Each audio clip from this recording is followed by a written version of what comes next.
What's up guys, namaste and welcome back to another video. I'm Asim aka Humblest Nepali. So if you're new here, my channel I usually tech motovlog Tesla video So if you're interested in any one of those, make sure you subscribe and video like So today's video is Sony H910N, also known as h.ear 3. त्यसको unboxing गर्न गइरहेछु.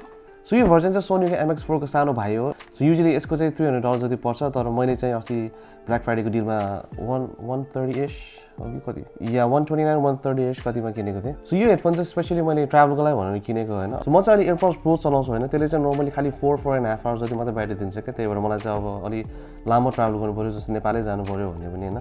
अलि लामो battery भएको चाहिएको थियो, त्यही भएर मैले यो लिएको. अनि प्लस नोइज क्यान्सलेसन पनि चाहिएको थियो. अब एक्चुअली नोइज क्यान्सलेसन भएको हेडफोन युज गरेपछि त्यो बिना त लाइक बाँच्न नसक्ने जस्तो हुँदो रहेछ. सो अब लामो कुरा नगरौँ, अनबक्सिङ गरिदिइहालौँ म त है. बक्समा त के छ हेरिदिइहालौँ.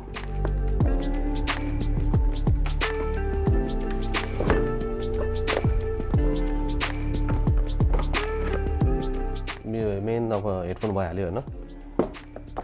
त्यसपछि अरु चाहिँ अब यो हेडफोनमा चाहिँ सफ्ट क्यारिङ पाउच आउँछ है. अब यसको चाहिँ ठुलो दाइ MX4 हरुमा चाहिँ यो हार्ड शेल वाला आउँथ्यो हैन. यो चाहिँ खाली अब यस्तो मात्रै दिन्छ अनि सस्तो भएको हुनाले. अनि त्यसपछि तपाईलाई USB-C to USB-A ज्याक दिन्छ. अनि हेडफोन ज्याक भइहाल्यो 3.5 mm को. अनि त्यसपछि म्यानुअल. यति हो बक्स भित्र आउने त. सो हेडफोनमा चाहिँ सफ्ट प्याडिङ हालेको छ, कानमा राख्दा नै आनन्द आउँछ हैन. तर यो ठुलो सानो पार्ने बेला चाहिँ कस्तो आवाज आउने के, मलाई त्यो चाहिँ अलिकति अनोइङ लाग्यो है. यो कस्तो आवाज आइरहन्छ क्या.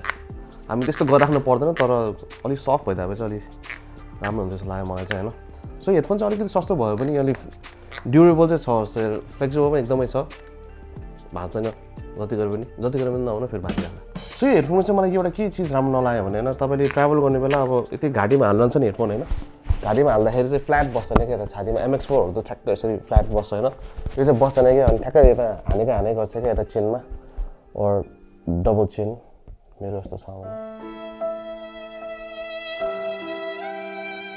सो यो हेडफोनमा चाहिँ 35 hours of music playback time छ हैन. नोइज क्यान्सलेसन अन गर्दाखेरि अनि अफ गर्दाखेरि चाहिँ 45 hours जति दिन्छ. सो मज्जाले पुग्छ ट्राभल गर्नलाई हैन. अनि के गरी ब्याट्री सकिहाल्यो भने पनि यसमा क्विक चार्ज भन्ने फिचर छ हैन. तपाईले 10 मिनेट चार्ज गर्नुभयो भने 2.5 hours सम्म अझै चलाउन मिल्छ क्या, which is really good. So हेडफोनमा चाहिँ फिजिकल कन्ट्रोल्सहरु सबै लेफ्ट साइडमा छ हैन. तपाईको हेडफोन ज्याक, USB-C पोर्ट, अनि पावर बटन, अनि त्यसपछि C बटन पनि छ. सो यो C बटन चाहिँ नर्मली नोइज क्यान्सलेसनको लागि युज हुन्छ, तर इट्स कस्टमाइजेबल. अनि हेडफोनको राइट साइडमा चाहिँ टच कन्ट्रोल्सहरु पनि छ, जस्तै tap to play music, answer phone calls, swipe to skip track, अनि volume controls. अनि यो हेडफोन चाहिँ सोनीको हेडफोन कनेक्ट एपसँग पनि कम्प्याटेबल छ, just like it's older brother. अनि यो एपबाट चाहिँ तपाईले यो हेडफोनलाई अझै पनि कस्टमाइज गर्न मिल्छ, जस्तै EQ को सेटिङ्सहरु हैन, 360 रियालिटी अडियो को सेटिङ्सहरु.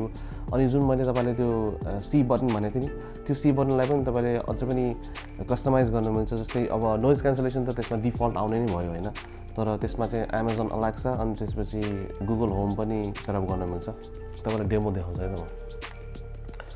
अब तपाईले जस्तै हेडफोन लाउँदाखेरि तर तपाईले त्यसको नाम बोलाउनु पर्दैन हैन, खाली बटन थिचेर पुग्छ हैन. अब बटन थिचेर टर्न अफ स्टुडियो लाइट भन्यो भने निभाउनु पर्ने हो. There you go. कति टाइम लाग्यो त नि. ओ यसरी के आराम देख्दै रहेछ यार. Turn on studio light. आखा टल्ला यार. सब यसको साउन्ड क्वालिटी पनि यसो चेक हान्दिनु न त है.